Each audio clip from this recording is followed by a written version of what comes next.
Bueno, pues muy buenas tardes a todos y bienvenidos. Vamos a dar inicio a la presentación de la Asociación Cultural Taurina La Lidia, recibiendo a nuestro invitado a los acordes del pasodoble que lleva por título Víctor Méndez y que un día escribió para él el profesor Salazar.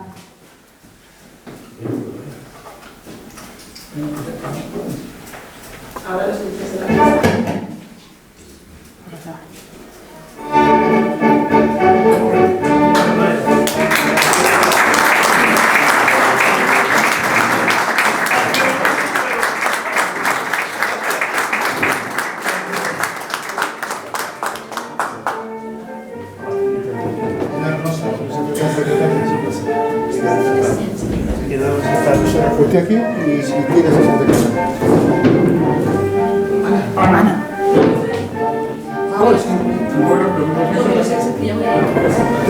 Yo soy muy protocolario, ¿eh? Ya estoy nervioso.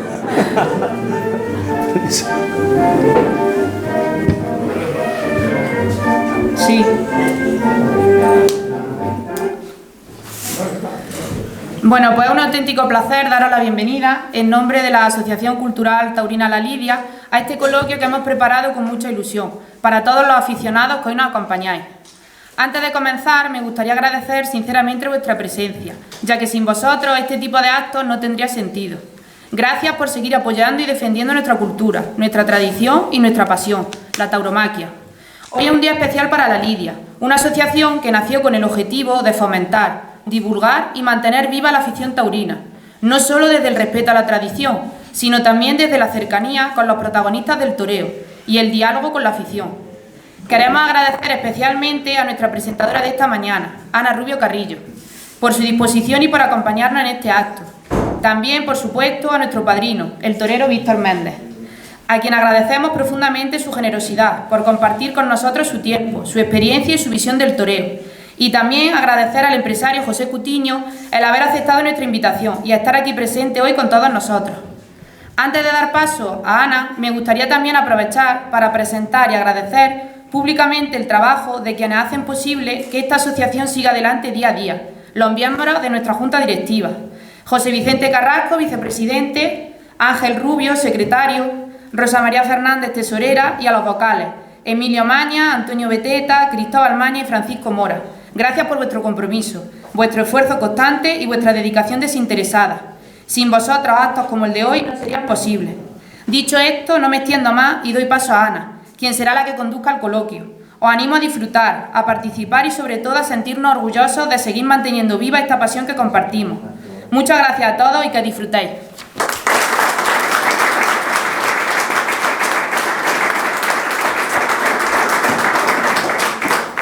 Gracias, Cristina, y buenas tardes a todos. Es para mí un honor daros la bienvenida a este acto tan especial. Quiero empezar dando las gracias a los amigos, a los aficionados, al empresario de la plaza, el señor José Cutiño, y a todas las personas que hacen posible que esta asociación nazca con fuerza. Y, por supuesto, al maestro Víctor Méndez, que se ha desplazado hasta aquí para acompañarnos. El motivo que nos reúne hoy es la presentación de la Asociación Cultural Taurina La Lidia de Villanueva del Arzobispo. La creación de esta entidad responde al deseo de muchos de vosotros de mantener viva la herencia cultural de la tauromaquia, de compartirla con las nuevas generaciones y de que todos los que sentís que el toreo es parte de vuestra identidad tengáis un punto de encuentro. Un lugar de referencia ubicado en un pueblo que tiene una tradición taurina muy arraigada y donde hay mucha afición. Podéis sentiros orgullosos de ser la localidad natal de Ricardo García Caíto, el polifacético cronista taurino que creó el famoso apodo del monstruo con el que se conocía a Manolete. Y además tenéis la suerte de tener una plaza de toros que es una auténtica joya arquitectónica. Un coso que se inauguró en 1920 con un cartel en el que participaron Chicuelo, el Algabeño y Vicente Barrera, y que desde entonces ha visto a muchas figuras pisar su albero. De hecho, Víctor Méndez es uno de los diestros que hizo aquí el paseillo y ahora sí paso a presentároslo. Es un gran honor tener entre nosotros a la mayor figura del toreo que ha dado Portugal en las últimas décadas. Víctor Méndez es un torero conocido por su honestidad, por su valentía y porque nunca se amilanó ante las corridas duras. Para los que no conocéis su trayectoria, deciros que recibió la alternativa en el 81 en la Monumental de Barcelona, apadrinado por Palomo Linares, y que ya en esa primera tarde salió a hombros. Ese fue el primer día de una carrera que duró casi 20 años y que estuvo llena de éxitos. Los que tuvimos la suerte de verlo, no olvidamos su maestría con el capote, con la muleta y, como no, con las banderillas. Yo aún recuerdo el clamor que resonaba en las plazas cuando ejecutaba esa suerte. En definitiva, tenerlo aquí es un auténtico lujo, porque es una figura del toreo con letras mayúsculas. Pero es mucho más que eso. Es una persona con una calidad humana extraordinaria, un hombre carismático y un conversador excepcional. Víctor sabe ganarse el afecto de todos los que le conocen y hoy vais a tener la oportunidad de comprobarlo. Y ahora que yo lo conocéis un poco más, si os parece podemos dar paso al coloquio y yo os invito a todos a que participéis con vuestras preguntas y para empezar y romper el hielo te quería preguntar, Víctor, si desde que te retiraste hace ya muchos años y que sea lo duro que debe ser la carrera de torero, has echado alguna vez de menos estar en activo. Por lo menos vivir, estar pendiente de lo que pasa, de su evolución, de lo que sucede, de las nuevas generaciones que van apareciendo, porque de alguna forma, lo comentaba yo con anterioridad con el señor periodista, es que de alguna forma el mundo del toro ha sido siempre también un escaparate de lo que pasa en nuestra sociedad. Si la sociedad está en crisis, pues el toreo estará en crisis, como una proyección de identidad cultural. Entonces, claro, aquello que me tocó vivir en los años 80-90 difícilmente vuelve, además bajo las circunstancias que fueron. O sea, una España que entra en un paso nuevo, entrando como en una Europa ya total, como la conocemos, la Comunidad Económica Europea, con lo que ha aportado de dinero en reencontrarse el mismo país con una reestructuración casi total. Yo me acuerdo que yo que soy de la época de las centralitas telefónicas y del telegrama entre España y Portugal, y pasamos a online on time, o sea, toda aquella época que se vivió también, inclusive a nivel de los propios medios de comunicación, fue brutal, fue total, lo que se aportaba financieramente de la propia comunidad económica.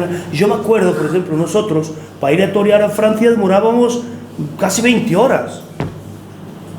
No había esas infraestructuras. Ahora en 6 o 7 horas sales de Madrid y estás en Dax o en Montmarsan, o en 7 horas estás en Burdeos. A ver si me hago entender que el toreo de por sí siempre ha proyectado lo que pasaba en sociedad. Y aquella época de los 80-90 fue tremenda. Es difícil ahora mismo, pues, estructuralmente poder entenderlo, hay que vivirlo. Yo tuve la dicha de vivirlo y con mucha intensidad. Tuve 17 años como matador de toros. Me retiré con 39 años condicionado por las cornadas. Tengo 21 cornadas, pero esta pierna izquierda empezó a fallar. Y del placer de estar en la cara de un toro y sentirte capaz inclusive de doblegar un toro por más problemas que me pudiera aportar, pues pasé yo pasaba mis miedos, pero pasé a tener más, a estar más condicionado con el miedo de no ser capaz de inclusive de físicamente poder driblar un toro o poder... Había una merma física y entonces eso psicológicamente también lo sentí y me retiré, pero digamos que ya estaba hecho la carrera. Yo he toreado 1148 corridas de toros en 17 temporadas, fue extraordinario.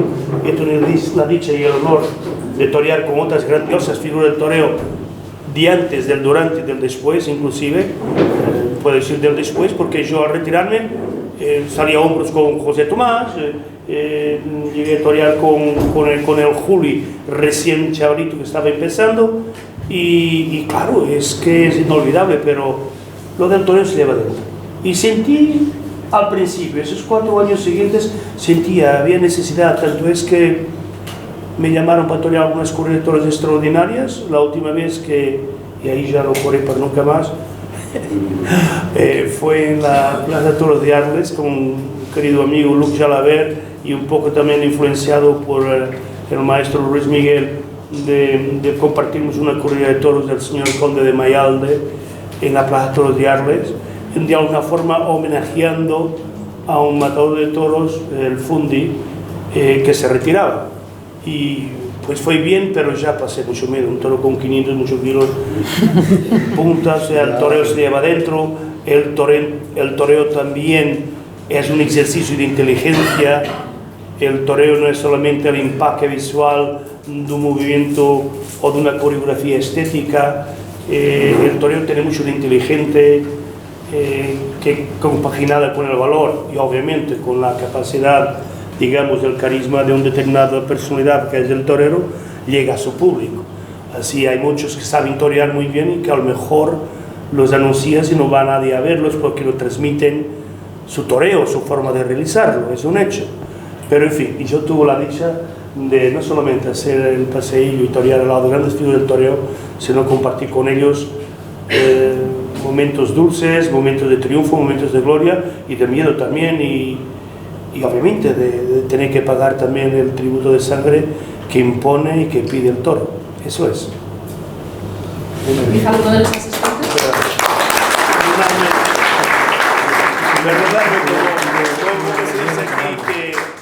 Me vaya un poco a veces por los cerros de Úbeda porque lo vivo de una forma apasionada lo mío. O sea, vosotros lo sentís, como algunos los presentan aquí sinceramente, pero cuando a los 17 años, 16 años, te propones a ti mismo un proyecto de vida, no hay cosa más bella que pasar por la vida teniendo un proyecto y conseguir lo máximo de él.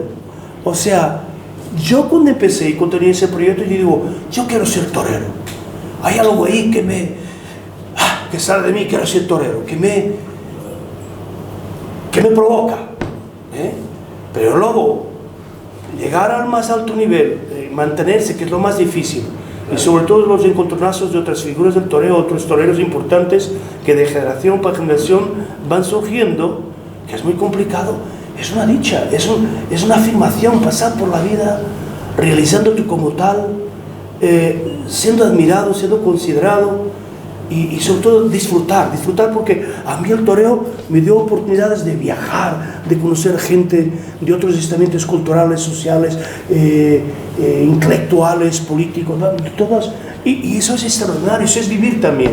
Luego, comprenderéis que para mí es quizás más difícil. Yo no encuentro en la gramática muchas veces o en el vocabulario palabras o adjetivos que puedan proyectar de alguna manera lo que yo íntimamente sentí en la cara de ciertos y determinados toros o en ciertos y determinados momentos, porque comprenderéis que todo es muy voluble.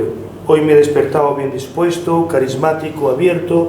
Mañana me duele la muela o hice mala digestión, estoy indispuesto, veo las cosas de una forma no tan positiva como estoy viendo hoy, y muchas veces nos olvidamos que eso es para nosotros, los profesionales del toreo, una línea también que delimita mucho tus propias capacidades como ser humano y como amante de tu profesión. Quiere decir que hay un público, hay una afición al que tienes que ser grato, constante y dedicado. Entonces, el público que paga para ir a verte no va a estar pendiente de que te sientas o tengas un dolor de cabeza, pues no ven, no te apartas. No, el público quiere verte feliz, ejecutando lo que sabes hacer al más alto nivel, que es torear y estar en la cara del toro y obviamente superarte. Y eso cuando se pasa por la vida, por tanto, afirmándote como en este caso como profesional del toreo, es bello y es difícil de poder explicarlo por otras palabras más o por otros adjetivos más significativos. Desde luego tuve una dicha fantástica y ahora las cosas han cambiado mucho, claro. Hoy en día estamos en el on time, online.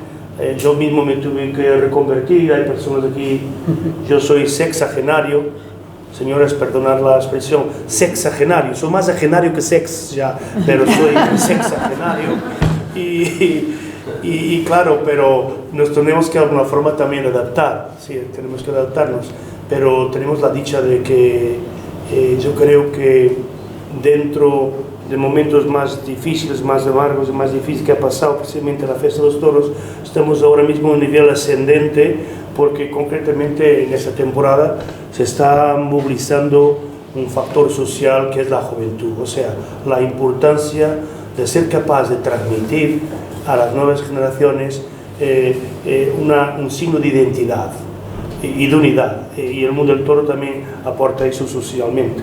Y luego también porque hay figuras del toreo que están en un momento extraordinario, estamos viendo torear, estamos viendo realizar, y viene ahora mismo un grupo ahí de 3 o 4 novilleros también muy importantes. Hay como un repescar, porque muchas veces el toro también es ingrato. El toro, hoy vivimos en una época de exigencia de lo inmediato, pero el toro, como el arte, necesita de tiempo, necesita de madurez, necesita de eso. Entonces ahora mismo estamos viendo que están surgiendo 3 o 4 nombres nuevos de jóvenes o no tan jóvenes toreros que se encuentran cuajados. O sea que ese cuajo llega a los 8, 10, 12 años de alternativa. Hay 3 matadores de toros, quizás el más significativo sea Borja Jiménez, está Adrián, son un par de ellos más que son toreros, David de Miranda, que son toreros que un reencuentro dentro de lo que pues es la persona de cada uno. Por ejemplo, Fortes, que es un torero que ha sufrido cornadas gravísimas, pero un torero de un nivel muy especial, pero muy desigual, que luego el toreo parece que pide siempre ese nivel por igual, en ascendente, y en la cara del toro eso es prácticamente imposible. Pero en fin, en definitiva, a disfrutar del toro, como vamos a disfrutar mañana, tenemos un cartel aquí extraordinario, y doy la enhorabuena, no es porque nos conocemos hace años, Coutinho, pero no hay que andar aquí muchos años.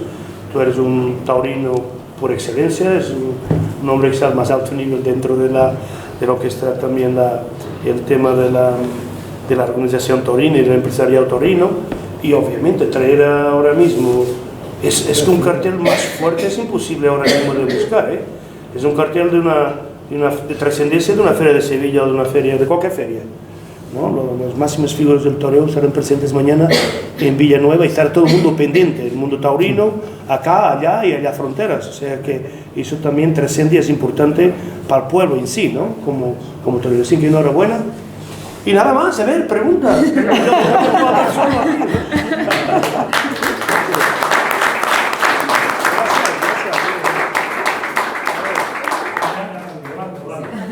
Maestro, ¿qué representó en su trayectoria la figura de Gonzalito? Hombre, Gonzalito todo, o casi todo. Sí. Perdón, hazme el favor de sentarse. Gracias. Muchas gracias. Mire, yo creo que yo nunca fui fatalista en ese sentido, ¿no? Yo creo que hay mucho de predestinado en la vida de uno, ¿no? Yo iba para terminar mi carrera de Derecho, ser abogado, o inclusive poder llegar a ser juez, porque siempre me ha llamado mucho la atención. Además, mi querido padre estuvo y hizo su carrera profesional siempre metido en el mundo de la justicia, los tribunales.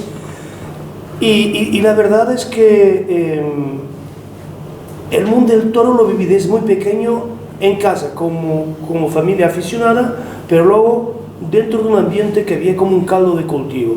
Yo estaba en la provincia del Ribatejo, orillas del Tajo, con una sociedad también mayoritariamente dentro de esa vivencia, de esa perspectiva rural, porque a orillas del Tajo están de las tierras más ricas que hay en Portugal, y donde están enclavadas un gran número de corridas de toros. Y sus fiestas anuales, que son en julio y en octubre, gira todo alrededor del mundo del toro. Tiene 2 ferias y gira todo el mundo al mundo del toro. Y después, claro, eso creaba un ambiente que tú desde pequeño vivías con el toro en la calle, vivías con el toro en el bar, vivías con el toro en el restaurante, vivías en el toro en la proyección museística local, o sea, había un museo etnográfico que abarcaba todo, o sea, culturalmente, la ruralidad, la vida del toro y todo eso. Entonces yo estaba subyugado por el toro, pero claro, pero lo veía tremendamente difícil, no era eso de estar en la cara del toro, el toro, a mí me... Y todos los años en los encierros había cornadas y todo aquello, y tú, claro, con 12, 13, 14, 15 años, sí, llega hasta los 16 y 17, ya empezamos a tener capacidad física y entonces viene ese no sé qué de adentro que impulsaba a decir, venga, mira a ver si tú eres capaz, vas a ser capaz. Y entonces formamos una pandilla de 4 chicos, o sea, 16, 17 años, porque claro, la mayor parte de los toros en los encierros son toros ya toreados, están un poco maleados, entonces había que ayudarse, recorte, cortar, poner, saltar, y todo eso haríamos en honor de la admiración pro-femenina, esencialmente, inclusive, sí, un poco de tío majo, chaval, qué valor tiene, caballo guapo, y qué poder tienen esas piernas, y no sé qué, todo eso, pero había algo que salía más fuerte todavía. Y el encuentro con el toro vino a raíz de la revolución del 74. Yo, Villafranca, había tenido históricamente ya matadores de toros importantes, y en el 74, el 11 de agosto, se cortó un poco esa cadena evolutiva histórica de los matadores de toros portugueses, ¿no?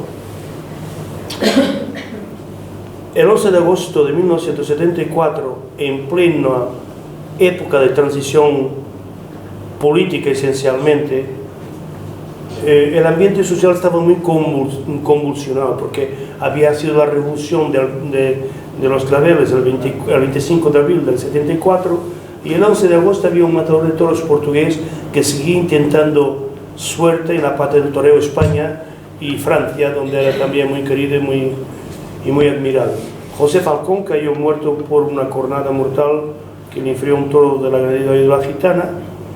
Y aquello impactó porque nosotros los jóvenes lo teníamos, era una referencia. Él venía a las esperas, nosotros llamamos esperas de toros, o sea, a los encierros, y él se ponía también ahí, y siempre era muy popular, era muy cercano, y nos acompañaba. Yo lo conocí y fue una pena, pero en fin, eso ya son las circunstancias de cada uno y la vida ella misma, pero ¿qué pasó? Que yo me acerqué al mundo del toro dentro de la perspectiva de banderillero. Voy a ver si tengo capacidad, porque yo eso de ser matador de toros y tal, lo veía todo yo siempre muy centrado en hacer las cosas time por time. Y no veas, ¿no? Esa posibilidad que tenía de jugar con los toros en la calle. El maestro José Julio, que fue el que me enseñó en el año 73 a coger un capote, y los primeros inicios de las banderillas, que yo pues técnicamente, inclusive puedo decir la diferencia que existió entonces, porque había un cambio en lo que es la técnica, la colocación y la evolución mismo del toreo. Pero yo me acuerdo que me llaman para ser parte de la cuadrilla de un matador de toros venezolano en el año, por tanto yo fui banderillero, me hice banderillero y ya tarde, en el 77. Tanto en el 74 empecé a acercarme al mundo del toro, aprendí la técnica del toreo esencialmente con capote y banderillas, aunque después iba a torear mis medias vacas, algunos tentaderos, y en el 77, en el 76 tomé la alternativa de banderillero profesional en la Plaza de Toros de Coruche.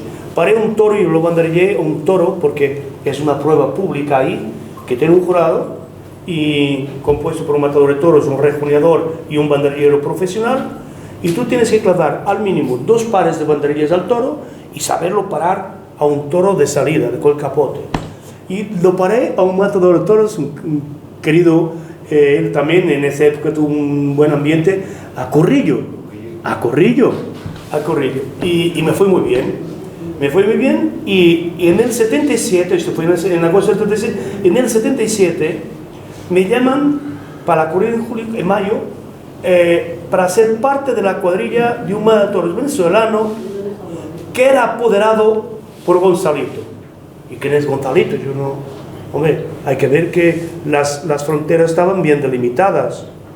Nosotros estamos obligados a hacer el servicio militar, no pertenecimos por aquellos años a la Comunidad Económica Europea, cada país venía de salir de, ya sabemos, una situación política y social un poco convulsiva y un poco complicada, y aquello hay que vivirlo, pero en el Toro se anunció esa corrida de toros y fue una corrida de toros histórica porque fue la última corrida de toros picada que se dio en la Plaza de Toros de Villafranca de Xira. Torearon los matadores de toros José Julio, Raito de Venezuela, que era de Maracay, venezolano, que estaba intentando suerte aquí en España, apoderado precisamente por Gonzalito, que a su vez a la época era mozo de espadas del maestro Curro Romero. Y Antonio de Portugal, un novillero que después llegó a ser matador de toros y se retiró. Y llegué ahí, y nada, y venga, a banderillar. Bum, bum, bum, clavé mis 3 pares de banderillas, y Gonzalito, por las circunstancias, se quedó prendado. ¿Y quién es este chaval? Y yo tenía 19 años, 19 años. Y 19 años concretamente, 77. Entonces, principio de 77. Y entonces, ¿quién es este muchacho? ¿Qué hace? Porque no quiere. Oye, chaval, tú tienes que venir a España a tentarte suerte. Tú tienes condiciones para ser torero. Venga, vente tal, no sé qué. Pero es muy difícil. El Chaki no hablaba castellano. La familia bien, pero dentro de un estamento humilde, socialmente humilde, o sea, pero no había para grandezas. O sea, que venir a España implicaba, que entre todos y un par de amigos se ha solucionado. Entonces me metí tal día como un 8 de enero de 1978 en el tren por la noche, el Lusitania Express, que paraba en la frontera y entraba la Guardia Civil a rebuscar los que había, las bolsas y las maletas y todo. Lo viví aquello y yo no me acuerdo, mira, iba emocionado, aquello era grande para mí. Lisboa era una ciudad pequeña comparada con Madrid, no, vamos, ni comparar siquiera, pero era una gran urbe ya Madrid. Y entonces iba excitado de conocer aquello. No vea, macho.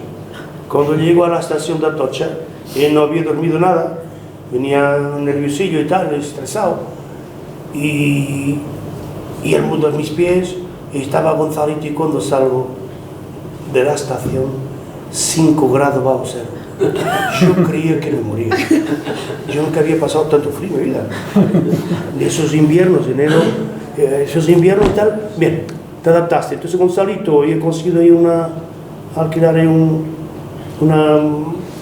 cuarto, ¿no? Una señora ahí, un apartamento de una señora. Y pasé ahí 3 días y me dijo, oye, torero, ¿tú qué no vas a estar? Tú tienes que ir para Sevilla, te voy a mandar a Sevilla, otra vez de tren. Venga, me metí en tren, yo sabía, ¿no? Gracias, buenas noches, un café con leche y tal, era lo que sabía. Venga, para abajo, a la estación de Córdoba, que ya no existe, en pleno, al ladito de Triana, ahí, pleno corazón de Sevilla, ahí, y entonces me espera el hombre de confianza del maestro Curro Romero. Y ahí viví mis primeros pasos. Y fueron Antonio Torres, Valdés, que fue pasional.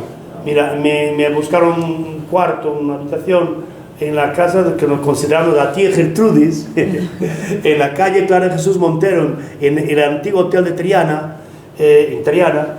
Y entonces una viejita, una señora mayor, que tenía una de esas casas antiguas, que tenía muchas habitaciones, y entonces era la madre de los maletillas.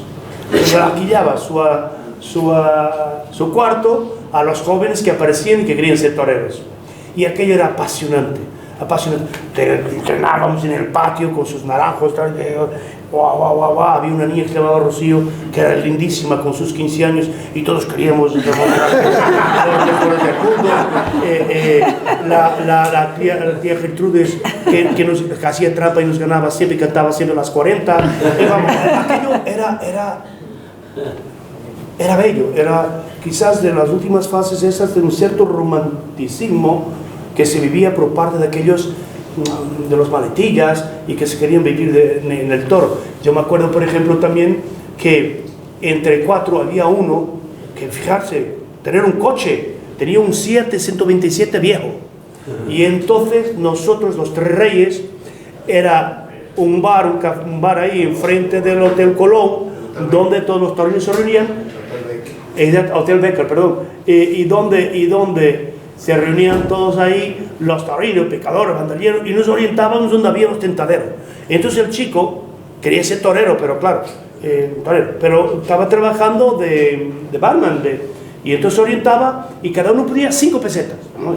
Un dinero, 5 pesetas cada uno, a llegar al coche. Entonces todos los tentaderos que se daban ahí en la periferia de Sevilla íbamos de maletillas, vamos, entonces, excepto uno que otro que me orientaba, porque el maestro Romero no era de tentadero, pero Gonzalito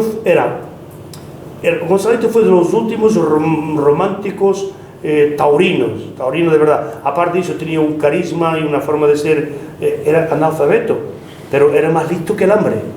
O sea, la vida misma, la necesidad misma y todo eso lo convulsionó a aprender de la vida con su picaresca, con su búsqueda para su familia, para su bienestar, y sobre todo un taurino y muy querido de la gente del toro. Y claro, me descubrió, me invitó, y luego, pero antes me hizo una experiencia. Yo no es que estuviera muy puesto con la boleta, y yo tenía una tauromaquia que era más de poder, técnicamente era de poder, yo no andaba con la ramera. Y luego me reencontré mucho con mi posterior maestro, que fue el querido y recordado maestro Francisco Rivera Paquirri, que para descanse, que le hizo el torero, hay que poderle. Ya está. Después, claro, hay también la proyección de la imagen, de las circunstancias a que va uno, qué caminos toma, pero al toro hay que poderle. Estábamos también en una época de transición ganadera, porque el toro actual no es el mismo toro de hace 45 años, 50 años atrás, ¿no? Entonces, dentro de las propias ganaderías, el concepto de bravura era de mayor agresividad temperamental. Los toros siguen hiriendo, los toros siguen siendo complicados, difíciles, siguen saliendo toros con peligro, pero la identidad del torero entonces no existía en mi época, el concepto que vino posteriormente, más tarde, de la toreabilidad del toro. ¿Qué quiero decir yo? Entonces, hombre, había ganaderías en que sabías que estaban en mejor momento, un momento ascendente, que salían eventualmente toros con más posibilidades de crear plasticidad y torero más de índole estético, ¿no? Un toro más noble, llamémoslo así. Pero la mentalidad con que estábamos formados yo, por lo menos fue que salga lo que salga por los chiqueros, tienes que estar capacitado para poder con él y llegar al público y triunfar, ¿no? Entonces, claro, de alguna forma yo desarrollé una técnica, porque el toreo obviamente se basa también en una técnica, en que mi capacidad, mi conciencia del valor era con los toros más agresivos, más temperamentales, eso es verdad. Pero tuve la dicha después de vivir poco a poco hasta el momento de la alternativa, que nos enseñase que la empresa Bañando, Pedro Bañá, ese año, contarlo de Gonzalito, me voy para, pero contarlo de Gonzalito, que Gonzalito me experimentó. Y entonces, fíjate, me manda en el año 77 a una novillada sin picadores. Y yo iba cagadito, perdón la expresión, porque, como diría Camilo José Cela, cagadito está en el diccionario de la lengua castellana. Pero cagadito. Y sobre todo, con un handicap aquí en la cabeza que era la espada.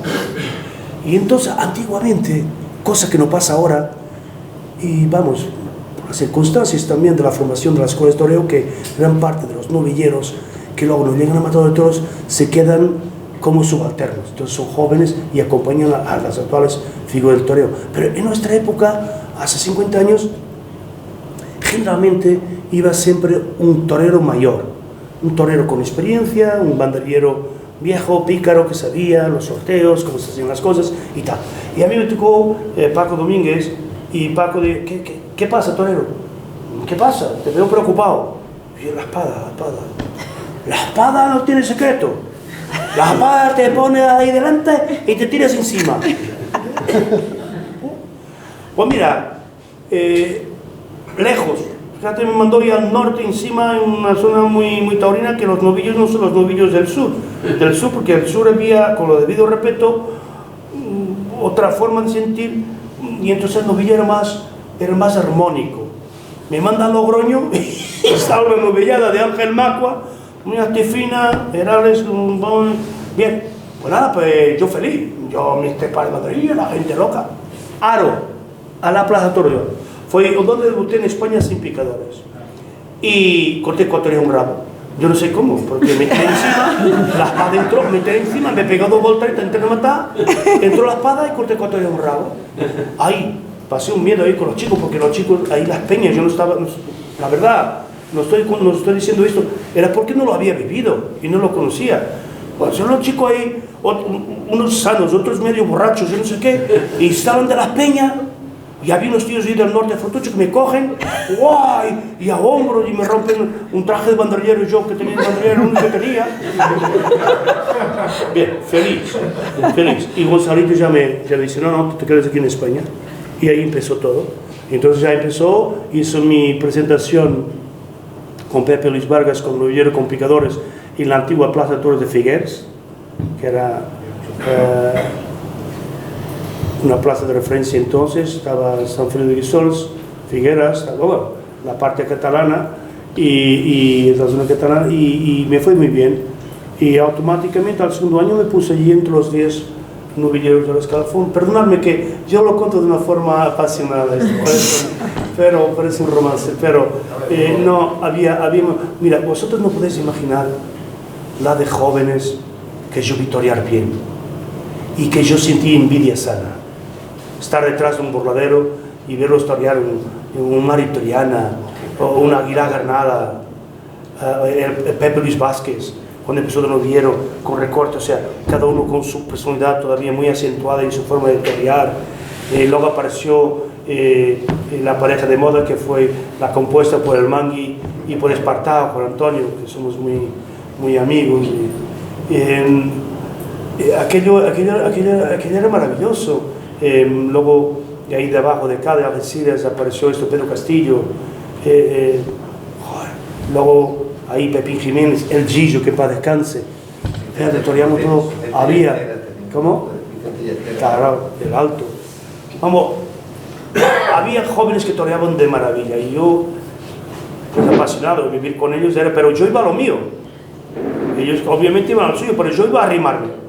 Hice muchas veces un poco bruto y sabía que arrimarse me arrimaba y la gente se asustaba y arrimarme, y así fui consiguiendo hasta el septiembre del 81, que yo ya quería tomar la alternativa en el 82, pero como había sido el triunfador de las novilladas con picadores en la Monumental de Barcelona, llegó la Merced, la fiesta de la Merced en septiembre, y don Pedro Barañán se acordó de mí. Fue un detalle importante. Oye, ¿por qué no llamamos al chico portugués que tiene aquí su ambiente y tal?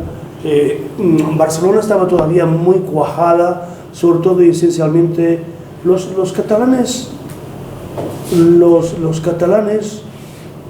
pasa la expresión pura sangre, eran un poco chauvinistas, se acercaban dentro de un ambiente social al mundo del toro de una perspectiva también de mostrarse, de enseñarse, de avanzar gente socialmente, inclusive de nivel alto. Pero la base, la estructura de la fiesta de los toros en Cataluña se basaba en toda la estructura social que vino de Andalucía y que vino de Extremadura en los años 60. Y entonces había la Casa de Córdoba, la Casa de Andalucía, la de Extremadura, no sé qué, y había una movilización muy grande por parte, sobre todo de andaluces y extremeños, que mantenían la fiesta de los toros. Se llenaba la plaza, era apasionante, y haberlo tomado la alternativa ahí significó mucho para mí. Un 13 de septiembre del 81, con un matador que reapareció, que fue figura del toreo, y es figura del toreo para la historia, el maestro Paloma Linares, que para descanse, y de testigo José María Manzanares padre, que para descanse también, con que luego también hice buenas migas y tal, pero fue una época extraordinaria y bella de transición. Y fíjate lo que es el toreo, de todos aquellos que se dicen entendidos, porque hay mucha gente que se dice entendida del toro, y lo son, pero no todos, pero inclusive los críticos taurinos de la época, que estructuralmente vivían de su trabajo y también del sobre, ahora es por temporada, estoy hablando fríamente, pero es una realidad, o sea, había una ayuda, una colaboración. Ahora estructuralmente tenemos asesor de imagen, O sea, hace años, de la misma forma que no había el concepto para el torero de toreabilidad, existía el sobre, pero no había un asesor de imagen. No sé si me hago entender. Ahora hay un asesor de imagen. Entonces, llega ahora invierno o algo, oye, te contrato, yo voy a hacer una temporada que esperemos torear 20 novilladas. Un novillero que va en proyección o evolución, con alguien que va a apostar en él, con un apoderado, con toda una maquinaria por detrás que es necesaria. Vamos a ver si va a ser capaz. Pero estructuralmente un asesor de imagen, el que va, que tiene las fotografías, que tiene no sé qué, que lo pone en online on time, ¿no? O sea que todo ha cambiado. Pero yo me acuerdo que por aquellos años toda esa generación de novilleros, mayoritariamente, se quedó por el camino. Yo os digo, a ver si me hago entender, dentro de una proyección de primer nivel, de primera categoría, y de sustentabilizarse al más alto nivel, ¿no? Porque luego hay condiciones, porque las circunstancias mías fueron casi milagrosas, y pasaron cosas que yo creía que no, yo voy a tomar la alternativa y me quedo quieto. Pues todo lo contrario, porque estamos a final de temporada en septiembre, a mitad de septiembre, ¿no? Y está todo hecho. Pues nada, acá ha herido el maestro Ruiz Miguel y le cojo 5 sustituciones al maestro Ruiz Miguel. Y de las 5, 3 en plazas de primera. Y en 2 salía hombre, inmediatamente en Zaragoza, con una correa de toros Guardiola. Por tanto, son las circunstancias. Como las circunstancias y como el mundo del toro, que es tan selectivo y elitista, condiciona la evolución. Mira, no podemos olvidar que a los 20 años, 21 años, hay mucha cosa alrededor que te puede distraer, ¿no? Tu personalidad está en formación, ¿no? O sea, lo que yo puedo afirmar ahora no lo podía decir hace 30 años, como cuando tenía 30 años no podía decirlo cuando tenía 19 o 20, porque hay que vivirlo, hay que pasar por ello, ¿no? Mira, y luego esos toreros, o por cornadas, o por distracción, o por los grandes condicionalismos, o por mala administración, no fueron a más, no siguieron a más, quedaron ahí y toreaban de maravilla, o porque se aburren, o porque hay también mucha ingratitud y el toreo acaba por ser altamente selectivo y elitista. Llegan aquellos que de verdad eso, y sobre todo que atraigan. No podemos olvidar que por detrás de esto hay todo un sistema organizativo. Ya quisieran los empresarios que de verdad ahora mismo existieran 4 figuras del toreo que solamente anunciarlos los 6.000 plazas se llenaban. Alegría para todos, ¿no? Yo no sé si me hago entender, pero estructuralmente no es así, es imposible. Pero se quedaron por el camino y luego se repescaron en los años 80 toreros, algunos que se estaban para retirar y toreros que estaban en un segundo o tercer plan, como Emilio Muñoz, como Roberto Domínguez, como Ortega Cano, y que se proyectaron esos años como figuras del toreo, cuajados, que habían visto la oreja al lobo, y que dice, a mí ya no, de esta vez no se me escapa, me voy a dejar matar. Y fueron figuras, y son grandiosos toreros, y están en la historia del toreo.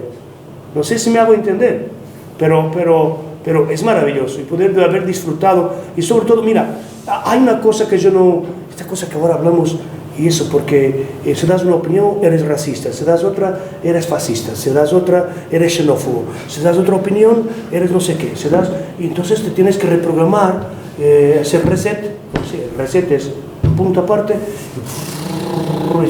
o sea, hay que tener cuidado con lo que afirmas, pero de alguna forma España es la patria del toreo.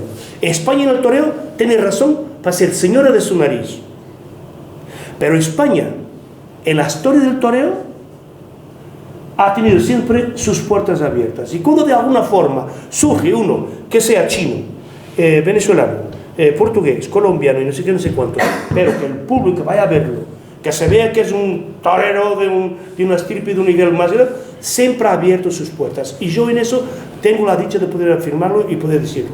Porque también traba dentro de una parafernalia de negocio del toro, porque es toda una estructura empresarial y la gente pues va a verte porque te admira, porque te quiere, porque eres un artista atractivo. Yo, como ha habido españoles, como ha habido algún mexicano, como ha habido algún colombiano, fíjate, a nosotros no nos sorprendió nada cuando llegó a España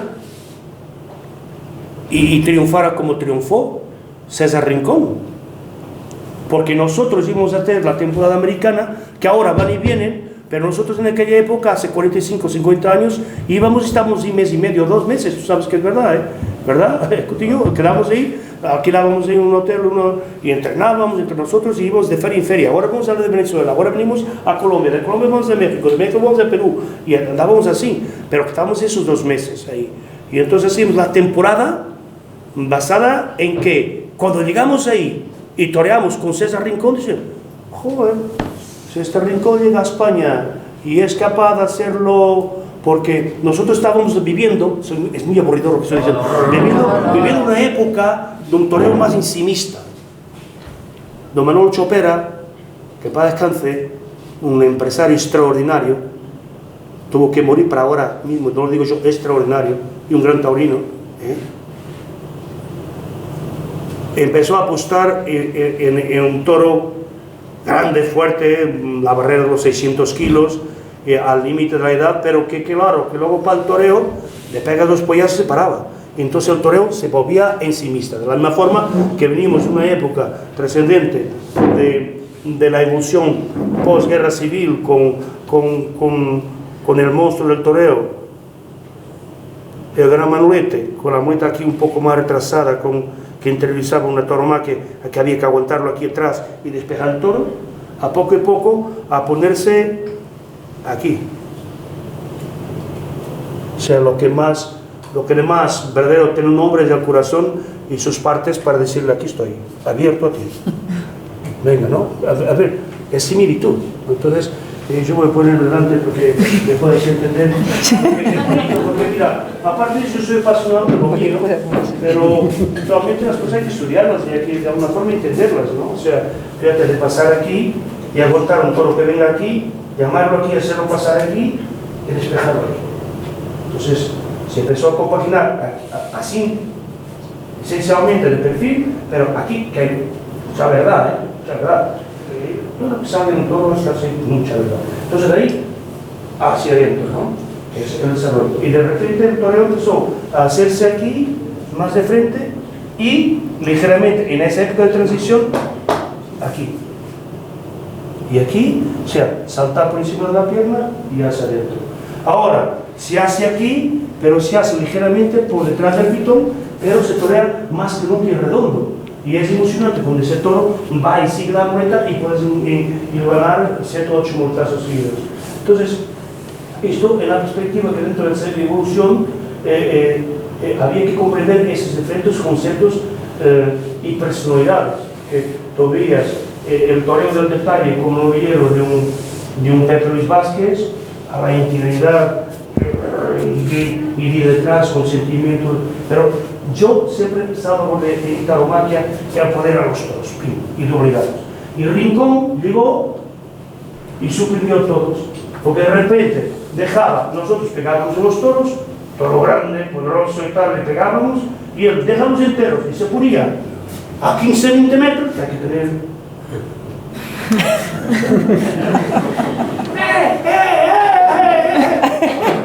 Y venía ese tren de ahí, y cuando llegaba aquí lo hacía así, todo el mundo, ¡fum! O sea, por acaso, ya las cosas no caen del cielo. En este caso que se sabe 4 veces por la puerta grande de Madrid, y seguidas. Aquí, ya está.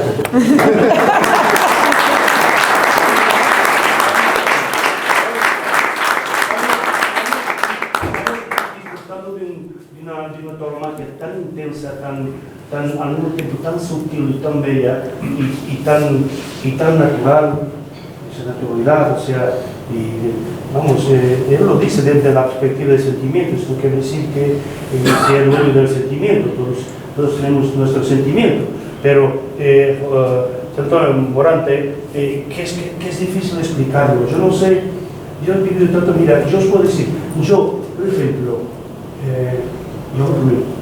los 4 multazos más bellos que vi pegar fue a una grandiosa figura del torero en privado, retirado, mayor ya, con 55 años, 56 tenía, en su casa, preparándose para regresar y torear los 10 o 15 correctos.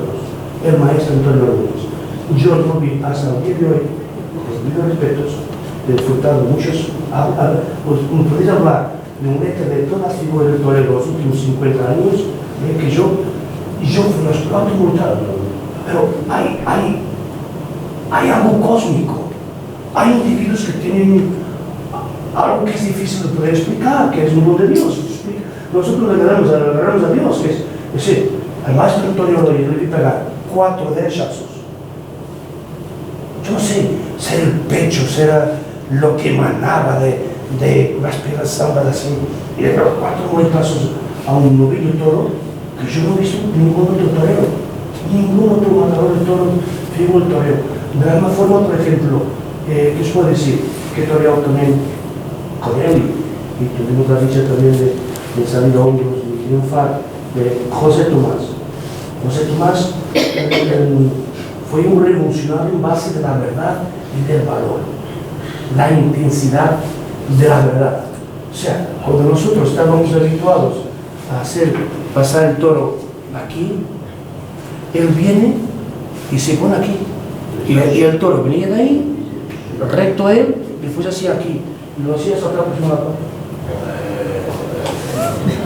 Lo que pasa es que, claro, chapó, oye, se me fueron a tener ahí, pero lo observas y lo ves, estás abajo, vestido de luces también a su lado, y dices, no.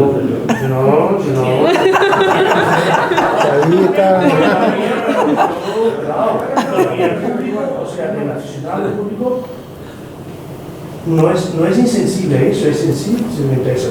No es por acaso, es pasional. Esa transmisión, ese toreo de tripas. Entonces, ¿qué pasa? Que te quemas el hígado.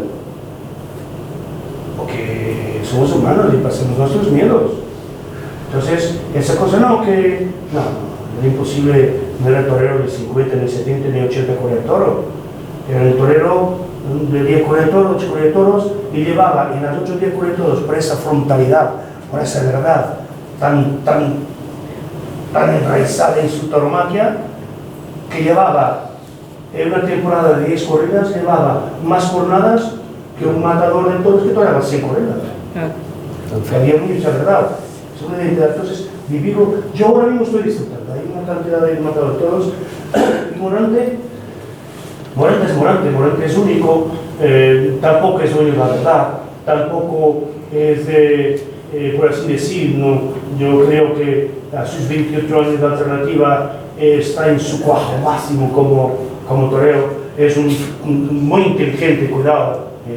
Perspectiva es una base de proyección de imagen también, tiene una estructura que lo dice todo, pero luego tiene también la infelicidad que como ser humano de compartir circunstancias de cierta realidad sobre todo en el planteamiento psicológico. Es un individuo muy especial que hay que saber entenderlo, tiene su picaresca, su gracia, todo eso, pero sobre todo lo que tiene es una tauromaquia, un toreo y que está en plenitud. Vamos, yo no sé, en mi época yo me acuerdo que decía que aunque no sea bien ni aunque la vea la cosa, ya había ese morbo con el maestro Francisco Romero López, pero cuidado, que solamente debo hacer placerillo, ya doy por bien el dinero que he pagado por la entrada. Eso era, pero había tenido eso, pero esos toreros tenían ese carisma, esa personalidad, y eso es lo que en definitiva también marca.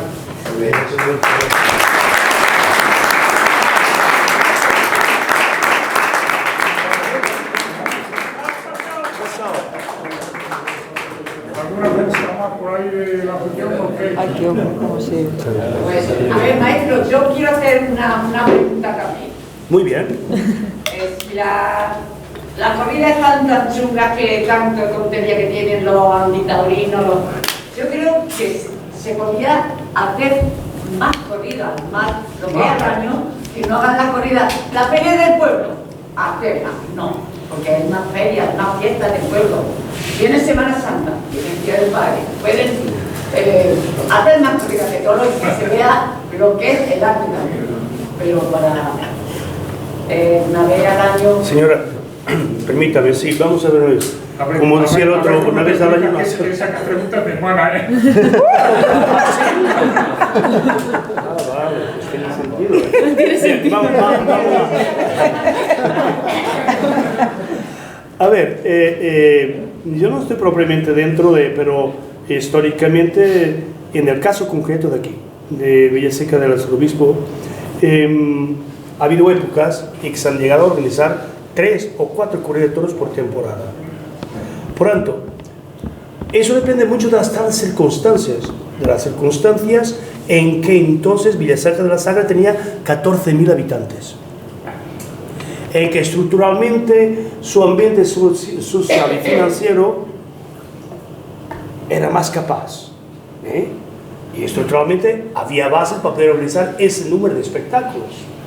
Porque comprenderá la señora que yo soy empresario, y ahora mismo a mí fue un poco chocante, por ejemplo, esta mañana cuando fui, según dicen aquí, o según me aconsejaron, comer de los mejores churros que hay en España. Entonces fui a la churrería a probar mi desayuno con churros, los mejores que hay en España. Y es triste ver precisamente que en la villa el sentido del comercio, de la movilidad de la ciudad y todo eso está condicionada al factor financiero. Si no hay condicionalismo. La gente está agarrada a sus raíces culturales y también religiosas que se basan en sus fiestas de la Virgen, y se organiza una corrida de toros. Si fuera todo lo contrario, yo no dudo que los empresarios estarían aquí para organizarnos 5, 6, 7, 8, porque a la gente le gustan los toros. Hay 3 o 4 durante el año festividades en que se podría haber más movilidad, pero hay que ser consecuente con las realidades.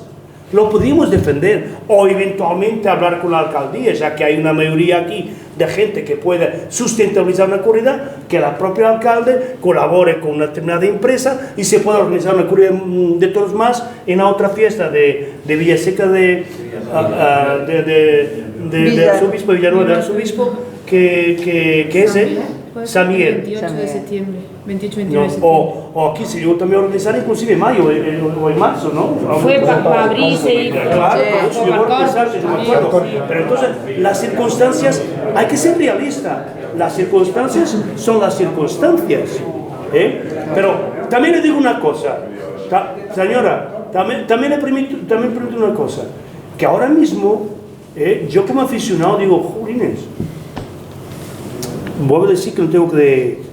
porque el señor es empresario, hay un respeto mutuo y todo eso, y hay una amistad y una consideración, pero el cartel que mañana vais a vivir aquí en Villanueva del Arzobispo, es que no se puede hacer mejor. Así Dios quiera y los dioses del toreo se pongan de acuerdo para que los toros mínimamente se dejen torear y vamos a disfrutar de una gran tarde de toros. Porque mira, es muy difícil encontrar ahora mismo un toreo a caballo como esa grandiosa figura que es Ventura, que es el máxima figura del toreo. Morante y Alejandro Talavante, pero son las figuras máximas del toreo. ¡Una maravilla! Pero pues, de acuerdo, pero claro, hay una corrida también de una ganadería importante. Yo creo que están reunidas todas las condiciones para que sobre todo se llene de verdad la plaza y que la gente pueda disfrutar. Ahora, no sé, a expensas de lo que acaba de decir la señora, si me permites, con la confianza, ¿tú qué? Intenta hablar con el señor alcalde o buscar una corrida de toros más o no sé, algo, ya, para que la gente salga feliz. Hablamos con el señor Cutiño de aquí a la Villanueva del Toro. Daniel la tiene está formada, yo pienso que va a ser legal y necesario. Aprovechando el momento, que en esta ocasión la cosa ha sido bastante difícil, todos los carteles estaban en la calle cuando ya hemos nosotros decidido de echar esta para adelante. O sea, Cutiño, en la próxima, una diferencia para los socios, un descuento especial para que todos lo hagamos esto más grande. Nosotros vamos a estar... Perdón, ¿una qué? Descuento a la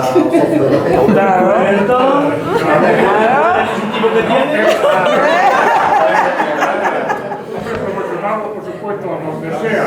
Pero yo yo en eso quiero decir una cosa. Sí, por favor.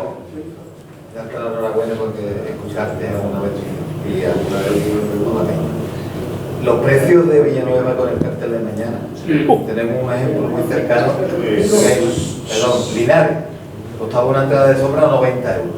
Aquí vale 50. El sol 35. Y precios especiales para jubilados en sombra de 35. En sol de 30. Para jóvenes desde 20 euros. Es decir, que gracias a la ayuda del ayuntamiento se pueden dar estos precios. Es decir, y tener una corrida así con estos precios. Muy buena. Sí, pero hay una cosa que no tenemos conciencia también.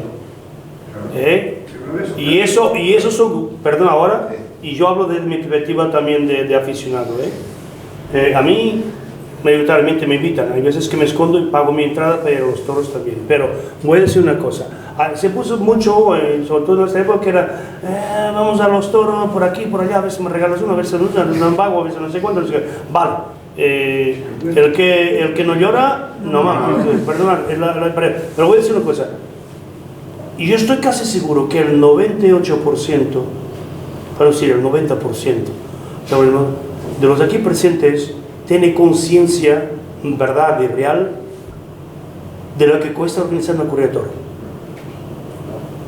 Es que no podéis imaginar los gastos que hay. Yo ya no hablo de lo que es fundamental y prioritario, que es la ganadería, punto de partida, y los artistas. ¿Sabéis lo que trinca el Estado en concepto de impuestos? ¿Sabéis lo que trinca la Seguridad Social en concepto de impuestos? Es una barbaridad. Por eso conlleva a que el espectáculo de alguna forma termine por ser caro. Porque ser propio de la propia entidad, porque ahí está la cosa, y ahí un grito al cielo, porque es verdad, y contra hechos no hay argumentos. Porque si fuera mentira... Hay otra cosa que esta feria, un domingo de septiembre, coincide con muchísimas ferias en las que los toreros ganan mucho más dinero. Claro. Entonces hay que hacerlo con tiempo, pero lógicamente le puedes pedir un favor, pero te tienes que pagar los honorarios que te corresponden. Claro, honorarios y los honorarios, claro. De que figuras del toreo. Y encima agradecido de que vengan un claro. teniendo 25. Sí.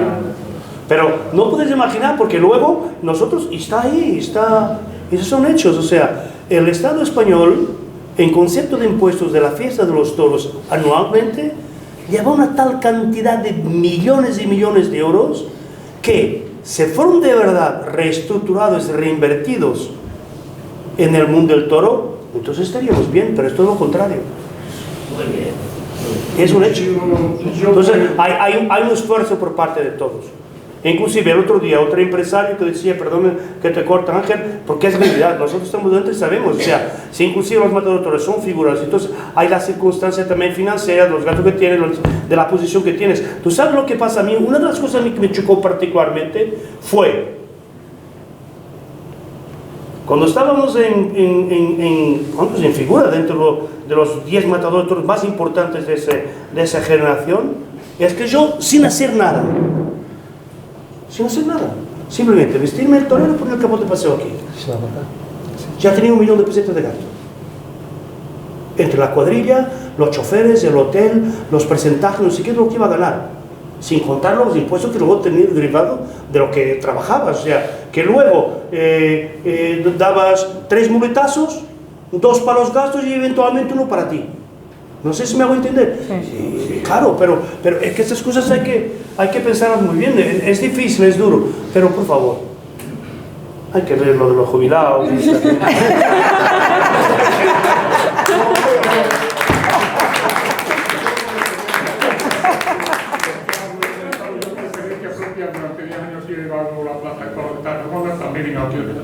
Yo tengo muchas amistades, gracias por venir. Yo voy a todos, yo colaboro en la venta de entrada con Castellón, y yo primero voy a mi taquilla a sacar la entrada.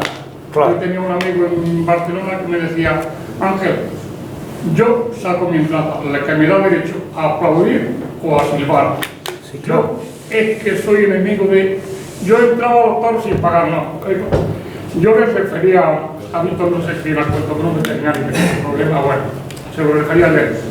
Este hombre, nosotros recibíamos 4 entradas, o sea, no, yo no, Allí había 4 veterinarios, yo le daba 4 entradas para repetir las parejas, ¿no? Si hubiera terminado uno, me tira la entrada encima de la mesa y me dice, yo con esto no hago nada. Digo, ¿cómo que tú no haces nada? Dice, no, es que yo tengo muchos compromisos. Digo, ¿tú trabajas aquí gratis? Si tienes compromiso, a la taquilla. Es así, claro. Yo voy a meter un pago, yo a todos sitios. Ahí está el señor Maña, que entiendo que se lo dije, a ver si me negocia 2 pases de callejón, para mí. Pero yo fui a la taquilla y saqué con mi pase de callejón, pero mi entrada. Y aquí equivale mucho un pase de callejón. Hombre, eso es digno, claro, ya está, pero ya sabes también que es correcto que uno intente... Vivimos en democracia. Yo corroboro que todo el mundo. Y hay mucha gente que no quiero entrar. No, hombre, no. No, hay que... Yo tenía un montón de problemas hasta allí. Un día me cogí la camisa, me la volvió porque quería entrar con pelotas. Y dije, no, hombre, con pelotas no. Hombre, yo te invito a una caña porque para que te esté gratis. Oh, este turno. Es complicado. Es complicado. Pero en fin, mañana vivir una gran tarde de toros, ¿de acuerdo?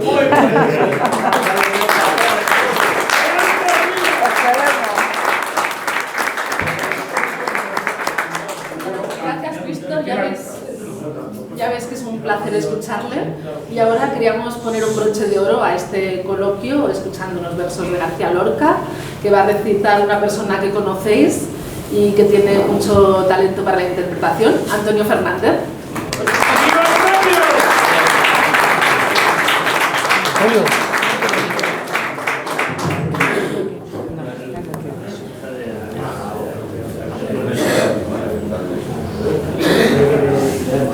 Hola amigos todos, buenas tardes.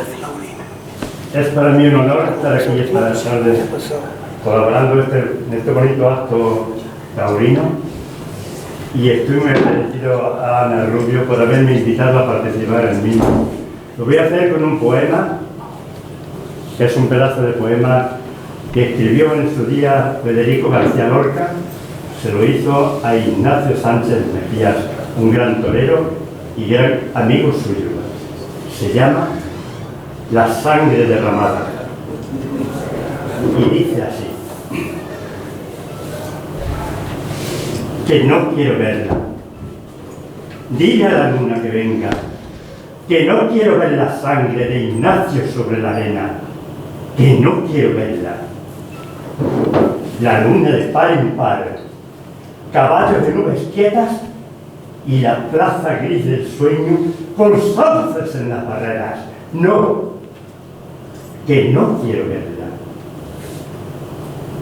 La vaca del viejo mundo pasaba su triste lengua sobre un hocico de sangres derramadas en la arena, y los toros divisando casi muerte y casi piedra mugieron como 2 siglos, hartos de pasar la tierra. No, que no quiero verla. Por las gradas sube Ignacio con toda su muerte a cuestas. Buscaba el amanecer y el amanecer no era. Busca su perfil seguro y el sueño lo desorienta. Buscaba su hermoso cuerpo y encontró su compañera.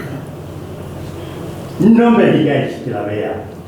No quiero sentir el chorro cada vez con menos fuerza. Ese chorro que ilumina los tendidos y se vuelca sobre la pana y el cuero de muchedumbre sedienta. ¿Quién me grita que me asome? No me digáis que la vea.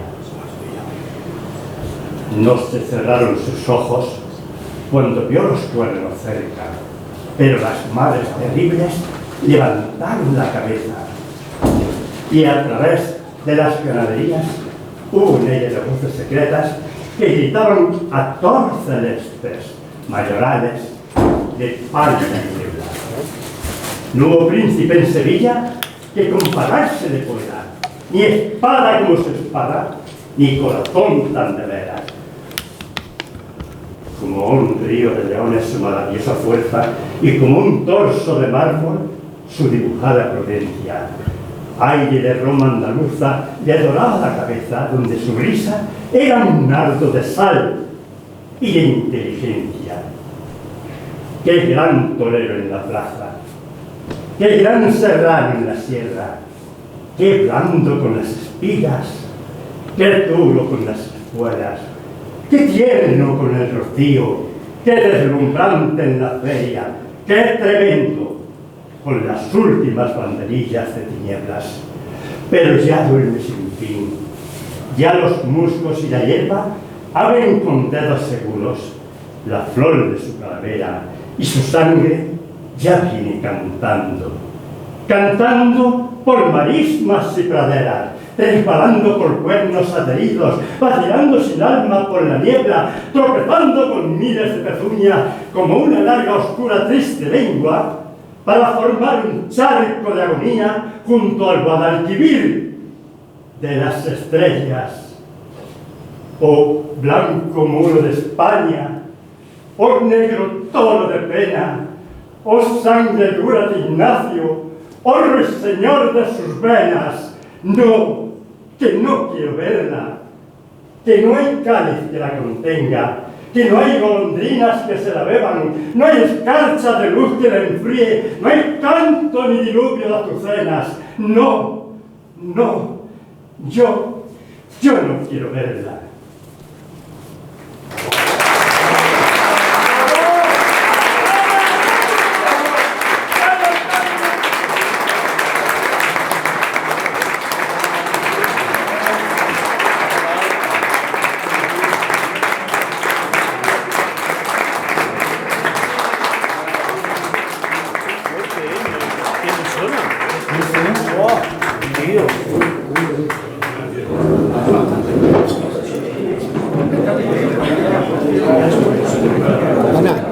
Ana.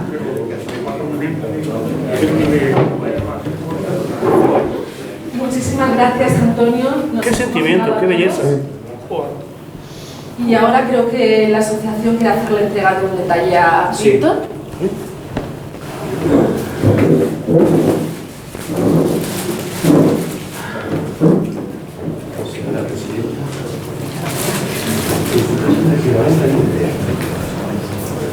Wow.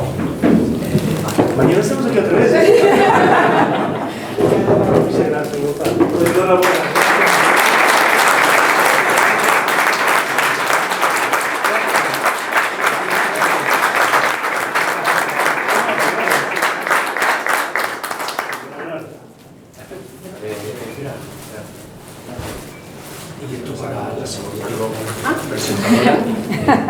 Muchas gracias.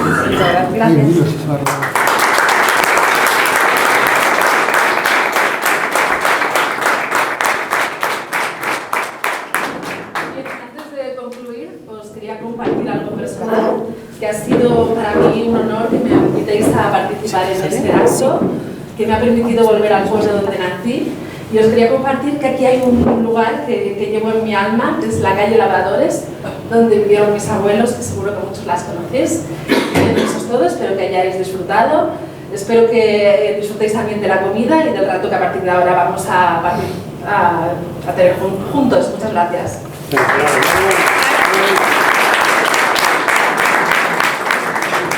Antes de que os vayáis, deciros que el capote que decora nuestra mesa va a ser sorteado y queremos que Víctor, por favor, lo firme, que vamos a sortear el capote y va a llevar su firma.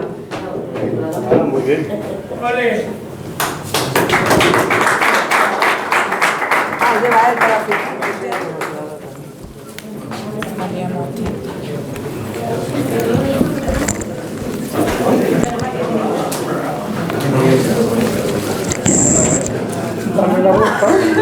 Venía ya como... Se sabía ya... Como este más pequeño, más fino, yo después que le firme. Se sabía ya... Uy. Y otra cosa, por favor, que se me había olvidado. Hemos traído para los socios los carnets y ahora entre yo y Víctor los vamos a hacer entrega a cada uno de vuestro carnet de socio, ¿vale? Los que estáis aquí.